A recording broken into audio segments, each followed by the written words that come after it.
Very good evening. आज 12 तारीख है। परसों के दिन जैसे बोला था, आज से लेक्चर अपने शुरू हो रहे हैं बच्चों। आज आपका पहला मोटिवेशन लेक्चर है बच्चों। Today we are starting with motivation. आप सब लोग किसी कारणवश थोड़े से थम गए हैं, थोड़े से रिलैक्स हो गए हैं, थोड़े से जिप में चले गए हैं, किसी प्रकार का आपको आलस्य आ गया है। इसके लिए आज का मोटिवेशन लेक्चर है बच्चों, खास आपके लिए। गिन के 7 मिनट का मोटिवेशन लेक्चर है, ध्यान से लिखिए। वापस अपने कैमरामैन ने बोर्ड पे एक फ्रेज लिख के छोड़ दिया है। उसने अपना दिमाग खाने की ठानी है आज, और फ्रेज लिखा है थिंक एंड एक्ट। बच्चों ध्यान से लिखिए, बहुत सोच समझ के उसने वर्डिंग लिखा है यहाँ पे, थिंक एंड एक्ट। बच्चों अगर ध्यान से देखेंगे तो ये फ्रेज आपके एजुकेशनल लाइफ के लिए 100% moreover than that I can say 1000% लागू होता है। बच्चों जिंदगी में जो दौर से आप गुजर रहे हैं, जिस दौर से आप जा रहे हैं, वहां पे अपने माता पिता और गुरुजनों के आशीर्वाद लेने के बाद आपको जो चीज सबसे ज्यादा इंपॉर्टेंटली करनी है, जो कोई भी चीज आप करने जा रहे हैं, जो चीज भी आप करती है, उस चीज को करने से पहले 1 सेकंड के लिए थिंक करना और दूसरे सेकंड में उसके ऊपर एक्ट कर लेना। पर थिंक करने के लिए आपका माइंड एकदम शांत रखिए, मोटिवेटेड रखिए और कॉन्सेंट्रेटेड रखिए और फोकस रखिए। Think and act. बंदूक में गोली चलाने के लिए शिकारी को खाली 1 सेकंड का वक्त लगता है, पर नेम पकड़ने के लिए, फोकस करने के लिए उसको उसके पहले के 5 मिनट देने पड़ते हैं। जब उसका शिकार उसके टप्पे में आता है तो उसको टप्पे में फोकस में लाने के लिए उसको गिन के 5 से 10 मिनट का लगता है वक्त, और 5 से 10 मिनट के वक्त लगने के बाद वो एक झपकी लेता है बंदूक के दूरबीन में से, और दूसरे सेकंड में थिंक करके वो एक्ट कर देता है। गोली बंदूक से चले वाली रहती है। उसी तरह बच्चों आपका ये जो एजुकेशनल लाइफ है, इसके लिए हर दिन हर समय आपके सामने एक शिकार खड़ा है, और दूसरे सेकंड में आपको उस शिकार का शिकार करना है। तो शिकार का शिकार करने के लिए और मोटिवेशन होने के लिए और गोल को काबिज करने के लिए, उसके ऊपर झपट पड़ने के लिए, उसको अपने हाथ में लेने के लिए आपको 1 सेकंड के लिए थिंक करना है और दूसरे सेकंड में एक्ट करना है बच्चों। तो ध्यान से समझिए, ये जो फ्रेज लिखा गया है बोर्ड पे, थिंक एंड एक्ट, इसका आपके जीवन के साथ बहुत बड़ा संबंध है।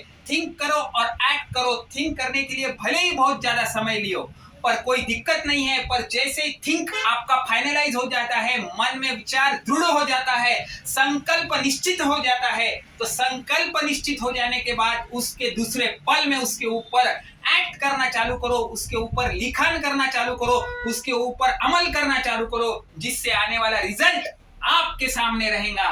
तो बच्चों हमेशा ध्यान में रखो कि आपको जिंदगी में हमेशा थिंक करना है और एक्ट करना है। जिंदगी के आखिरी छोर तक, अपने सांस के आखिरी समय तक, अपने समय के आखिरी सांस तक, हृदय की आखिरी धड़कन तक ये फ्रेज आपको हमेशा साथ करेंगी बच्चों। Think and act. बड़े बड़े जो सूरमा हो गए हैं, जिन्होंने अपनी जिंदगी में कामयाबी के दर से दर बदर मुकाम हासिल किए हैं, उन लोगों ने इस फ्रेज पे हमेशा ध्यान दिया है, थिंक एंड एक्ट। बच्चों मैंने मेरे एक लेक्चर में आपको, मोटिवेशन के लेक्चर में ये भी कहा था बच्चों, जंग मैदान जीतने के लिए ज्यादा समय लगता नहीं है, वो तो लड़ाई घंटों में जीती जाती है। पर जंग का मुकाबला करने के लिए, जंग का प्लानिंग करने के लिए बरसों लगते हैं।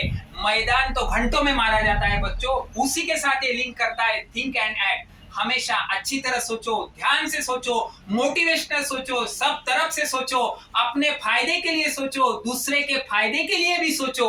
पर जब सोचना खत्म हो जाएगा, दूसरे पल में एक्ट करना चालू करो। खाली थिंक का कोई मतलब नहीं है और खाली एक्ट का कोई मतलब नहीं है। कोई भी गोल, कोई भी एक्ट, कोई भी मोटिवेशन, कोई भी काम, कोई भी कर्म, कोई भी चीज जिसको कोई आपका पीछे गोल नहीं है, जिसको कोई फोकस नहीं है, जो गाड़ी को कोई डोर नहीं है, जो गाड़ी को कोई डेस्टिनेशन नहीं है, वो गाड़ी चलाने से कोई फायदा नहीं है। जो गाड़ी मंजिल पे पहुंचने वाली नहीं है, वो गाड़ी को कोई राहगीर नहीं है, वो गाड़ी चलती चली जाएंगी, ना मंजिल रहेंगी ना गाड़ी रुकेंगी। उसके लिए बच्चों थिंक करो, एक्ट करो, गोल को डिसाइड करो, मोटिवेट करो, खुद को बकल अप करो, तैयार हो जाओ जंग जीतने के लिए। एक्ट करो और अपना गोल हासिल करो। आप जिंदगी में अपना गोल जरूर हासिल करेंगे। मोटिवेटेड रहो, माँ बाप का आशीर्वाद लो, गुरुजनों का आशीर्वाद लो, उनके पैर पड़ो। माँ बाप और गुरुजन से बढ़ के तुम्हारे जिंदगी में कोई भी नहीं है बच्चों। भगवान भी आगे सामने खड़ा रहे, ऊपर वाला भी तुमको अगर बोले कि मांग, तुझे क्या मांगना है, और अगर माँ बाप की सेवा कर रहे हो तो उसको बोलो कि भाई थोड़ी देर रुक जा, पहले मेरे माँ बाप की सेवा होने दे, गुरुजनों की सेवा करो। उससे बढ़कर कोई भगवान नहीं है दुनिया में। फ्रेज को वापस से ध्यान रखो, थिंक एंड एक्ट। उसके ऊपर काम करो, शेयर करो, लाइक करो, सब्सक्राइब करो, मोटिवेट करो। Thank you. Navnath commerce classes.